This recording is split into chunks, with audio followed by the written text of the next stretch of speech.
Hello and welcome to another segment of DSU Inside Perspective. I'm Carlos Holmes, and this is the show when we talk with administrators, faculty, staff, alumni, students, and people from the outside about some of the things that are going on in our community and in the world, or some of the great things that are going on at Delaware State University. Today we're going beyond the campus of Delaware State University, and we're going to talk about a new community center manifestation in this area, the greater Dover area. Today I have Reuben Salters.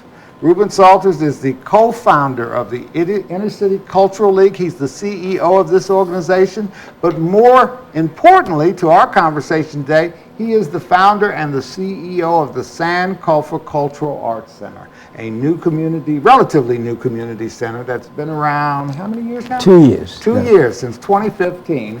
And Reuben, this has been a labor of love, a mission in his life to get this community center built, and you got it done.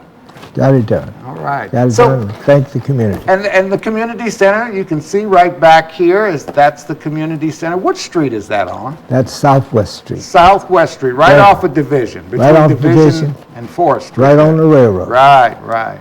So what can the kids look for in terms of activity at that community center? Oh, there are several activities.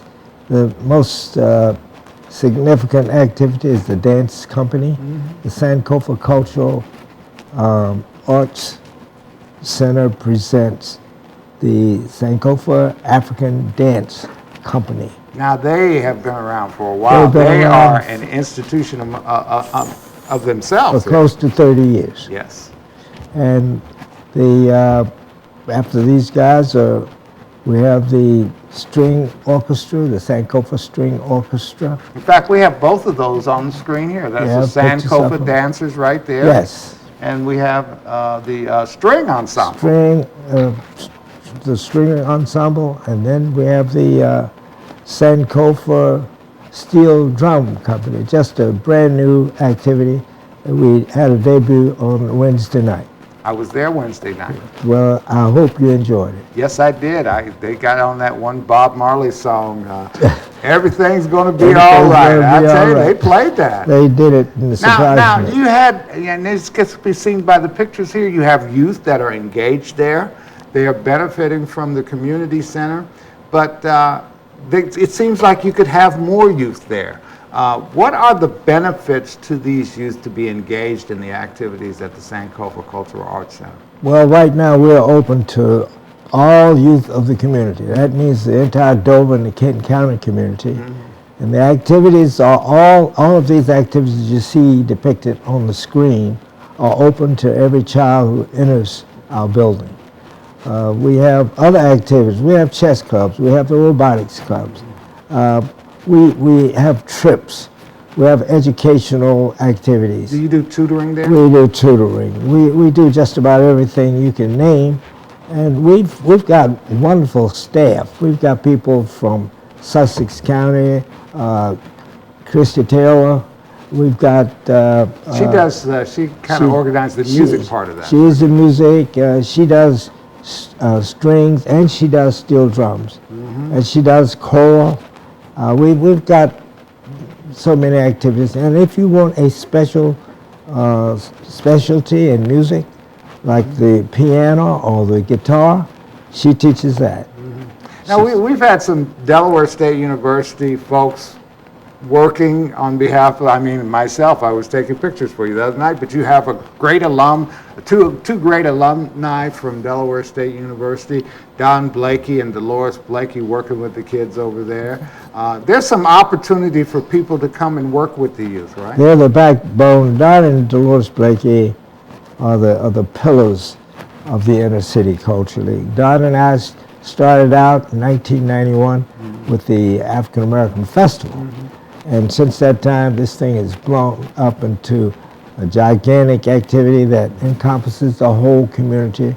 The mayor, the governor, we've had fillers out from the President of the United States. And we've received some pretty good accolades back from the federal government. We have activities that will suit the needs of just about any child who's interested in developing into a first-class citizen. We just warn kids when they come there that don't come expecting to not be engaged. If you want something to do, this is for the parents, for your young folks, you bring them to Sankofa, and we will help you develop a program that will be able to facilitate a great amount of growth in their lives.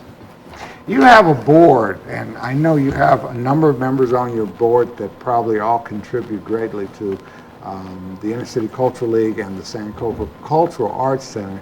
One person particularly comes to mind for me, and this is not to slight anybody else, but I always see him at your events, Brian Bushweller, Senator Brian Bushweller. Oh, Senator Bushweller is a staunch supporter of the Inner City Cultural League, and he's especially interested in the historical aspects of Africa and the way the young folks relate to it. If you mention Sankofa, he will get up and talk an hour about the music and the cultures of Africa. And he wants you in our community and the entire community, I'm talking about everybody, to know that there are great contributions that emanated from Africa. And these are, we're talking about lifetime skills that people learn. Everybody knows that civilization started in Africa. So why not know about your roots? Now, this Sankofa Community Arts Center did not sprout out of the ground. It had to be watered by a lot of people, but it had to be watered by some money too. What was the cost of this structure? This structure costs about $850,000. $850,000, and we've done pretty well. We started with an activity, with an idea in 1971 when I retired from the military. I wanted to get our kids, my own kids, plus other kids that they knew involved in wholesome activities. And we started a little softball team. We started basketball. And when we got ran out of our spots, we started the dancing and the drumming. I'd been to Africa several times and realized that after bringing all these drums and instruments back, I couldn't play them. So we found somebody to play them, Dennis Miners, Michael Brown, and a group of kids like that, Deja Jernigan. These kids got together and they started whamming and bamming and tinkering around. And the community center has given you a place to conduct that activity. Oh, and absolutely. And it's a safe place for our kids. So $800,000, or it's what you said about $850,000. $850,000. Yes, how much of that has been paid down? Well, we owe about $85,000 now. That's only after 2 years. After 2 years. Well, we did a whole lot of fundraising up front, but now we owe $85,000, and we need the community support so we can pay this thing off, so we can get quality involved now. Well, let's spend the last minute, and we've got about 1 minute left, a little less than that, to talk about the importance of the community embracing this with their money, embracing it with their participation, embracing it with their children, and allowing them to benefit from the activities of this. How important is that? It's very important that we get the local community involved, especially those people that are in the 20 square block area of the center. Which is near downtown, if you folks don't know where this is. Right downtown. Come out yourselves. In fact, we've got a program tonight at 7 o'clock that'll influence the way this center is going to run for the next 2-3 years. You have a website, and I believe that we're flashing that website on our screen here, so people can go to the website to find out about the activities. And just give us a call, 302-883-2180, and we'll be happy to respond. Reuben, I really appreciate you being on my show here today. I wish I had more time to talk to a former city council, Dover City Council member. He's been here since the 1960s. He had me over for lunch yesterday, and he was telling me history about the Hartley what was it? Hartley Woods Country Club. The Hartley Woods. Now that's history here, and this is something back in the day, back in the 60s. Back in the day. But we don't have time for that today. Reuben, thank you so much for coming on the show. Sir. And thank you for joining us for another segment of DSU Inside Perspective. Everyone have a good day.